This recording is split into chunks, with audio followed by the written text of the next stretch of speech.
Hello বন্ধুরা, আসসালামু আলাইকুম। Welcome back to my channel.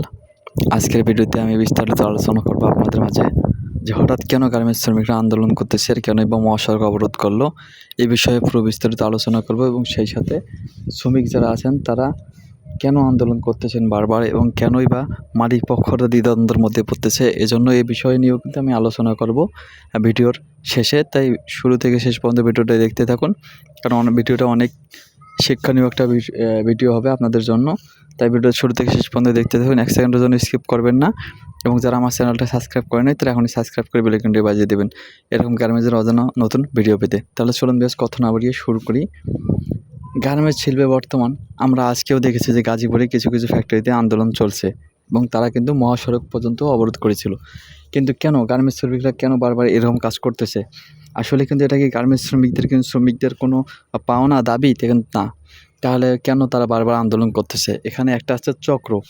এই চক্র কিন্তু গার্মেন্টস শ্রমিকদের উস্কানি দিয়ে কিন্তু বিভিন্নভাবে তারা আন্দোলনে মাঠে নামাচ্ছে। আর আমরা শ্রমিকরা তাদের উস্কানি শুনে কিন্তু অনেক সময় অনেক ধরনের আন্দোলন করে থাকতেছি। কিন্তু কেন আমরা কি এই আন্দোলনের তাতে কি আমাদের ক্ষতি হচ্ছে না? গার্মেন্টস একটা আমাদের রাষ্ট্রীয় সম্পত্তি। গার্মেন্টস চললে আমরা শ্রমিকরা বাঁচি, সেই শ্রমিক থেকে আয় আসে গার্মেন্টস থেকে। গার্মেন্টস বাংলাদেশে একটা সময় ছিল 4,000-এর প্লাস গার্মেন্টস ছিল, কিন্তু বর্তমান দিন দিন গার্মেন্টসের সংখ্যা কমে যাচ্ছে, কারণ মালিকরা চালাতে পারছে না। বছরের পর বছর আন্দোলন করে। সাধারণত আপনাদের একটা উদাহরণ দিই, একটা ফ্যাক্টরিতে যদি আপনারা মাসে 3-4 বার আন্দোলন করেন, সেখানে যদি ফ্যাক্টরিটা মাসে যদি 5 থেকে 7 দিন বন্ধ থাকে, তাহলে তো সেখানে কিন্তু মালিকদের কোটি কোটি টাকা লস। সেখানে মালিকরা কীভাবে আপনাদের বেতন দেবে? এজন্য এইসব খামখেয়ালি করা যাবে না, কোনো রকম উস্কানিমূলক কোনো আচরণ করা যাবে না। মানুষের কথা শুনে এ ধরনের কোনো আন্দোলনে নামানো শ্রমিকদের কোনো ঠিক না। আর একটা কোনো শ্রমিক সহজেই কিন্তু একটা শ্রমিক যে গার্মেন্টসে কাজ করে সে চাবে না একটা শ্রমিকের ফ্যাক্টরির ক্ষতি হোক।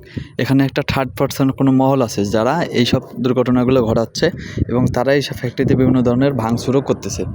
কিন্তু আপনারা কেন ভাঙচুর করেন? আর আপনারা যে ভাঙচুরগুলো করতেছেন গার্মেন্টসে, আপনার তো গার্মেন্টসের একটা মনে ক্ষতিপূরণ দেওয়ার মতো কোনো নাই, সামর্থ্য নাই, তাহলে আপনারা কেন এইসব উস্কানিমূলক আন্দোলন দিয়ে শ্রমিকদের মাধ্যমে আপনার শ্রমিকদের সাথে মিশে এইসব ভাঙচুর করতেছেন?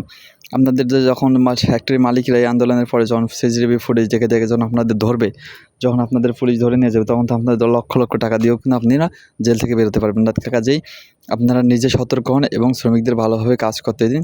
শ্রমিকদের কোনো রকম উস্কানিমূলক কোনো আচরণ করে শ্রমিকদের মাঠে নামিয়ে দেবেন না আন্দোলনের ক্ষেত্রে। কারণ এমনিতেই কিন্তু বর্তমানে বাংলাদেশে কিন্তু ছেলে শ্রমিক এখন নিয়োগ খুব কম হয়, যে কারণ একটাই, সেটা হচ্ছে যে শ্রমিক ছেলেরা আন্দোলন করে বেশি। এই আন্দোলনের কারণে কিন্তু ছেলে শ্রমিক নিয়োগ দেওয়া হয় না, কারণ এখন মেয়েরাই কিন্তু সব বিভাগে সব ধরনের কাজ করতে পারে। কাটিং, ফিনিশিং, সুইং, এমনকি প্যাকিং, হ্যান্ডিং, সব জায়গায় কিন্তু এখন মেয়েরা সব ধরনের কাজ করতে পারে। এই জন্য কিন্তু ছেলের সংখ্যা এখন খুব নিয়োগ কম। যে কোনো গার্মেন্টসে কিন্তু আপনি যদি হাতে গোনা 10 জন মেয়ে দিলে কিন্তু একজন ছেলে নেয়। এখানে কিন্তু আগে কিন্তু ছেলের সংখ্যাটা বেশি ছিল, কিন্তু এখানে ছেলের সংখ্যা কমে যাওয়ার কারণ কি একটাই, সেটা হচ্ছে আন্দোলন।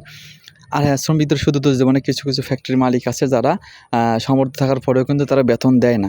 হ্যাঁ, এটা একটা খামখেয়ালি। তাদের আমি সেই মালিকদের উদ্দেশ্যে বলব যে আপনারা আপনাদের সামর্থ্য আছে, তাহলে আপনারা কেন বেতন দেন না? কারণ একজন শ্রমিক তো তার পরিবার, সংসার, জীবন সব কিছু কিন্তু চালানোর জন্যই কিন্তু আপনাদের ফ্যাক্টরিতে সে কাজ করে, যাতে আপনার ফ্যাক্টরিতে কাজ করবে, সে মাস শেষে একটা বেতন পাবে, তা দিয়ে তার পরিবার এবং সংসার চলবে।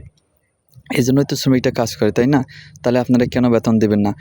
আর যেসব ফ্যাক্টরিতে বেতন হয়, ঠিকভাবে কাজকাম হয়, সেসব ফ্যাক্টরিতে কিন্তু সুন্দরভাবেই কিন্তু গার্মেন্টসগুলো চলে। সেখানে কিন্তু কোনো রকমের আন্দোলন হয় না। হ্যাঁ, মাঝে মাঝে একটু কিছু দুর্ঘটনাও ঘটে। এজন্য সেটা তো আমি শুরুতে বললাম যে এখানে কোনো থার্ড পার্সন লোক আছে যারা একটা মহল, যারা এই শ্রমিকদের চেতিয়ে দিচ্ছে। কারণ শ্রমিকরা এই সব চক্রের মধ্যে পা দিবেন না ভাইয়েরা আমার। সুন্দরভাবে কাজকাম করবেন এবং মাস শেষে আমরা বেতন নেব। এটাই তো হচ্ছে আমাদের মূল কাম্য। তবে আশা করি আপনারা বুঝতে পারছেন। আজকে এ পর্যন্তই। দেখাবেন নতুন কোনো ভিডিওতে। সে পর্যন্ত ভালো থাকবেন, সুস্থ থাকবেন এবং সেই সাথে আমি আমার নেক্সট ভিডিওতে নিয়ে আসবো, যেখানে ঈদের একটা ছুটির বাস্তবায়নের কথা হচ্ছে যে 5 দিন কিংবা 3 দিন। এ বিষয়ে আপনারা অনেকে কমেন্ট করেছেন। এ বিষয়ে আমি নতুন একটা ভিডিও নিয়ে আসবো পুরোপুরি বিস্তারিত শিওর হওয়ার পর। আসসালামু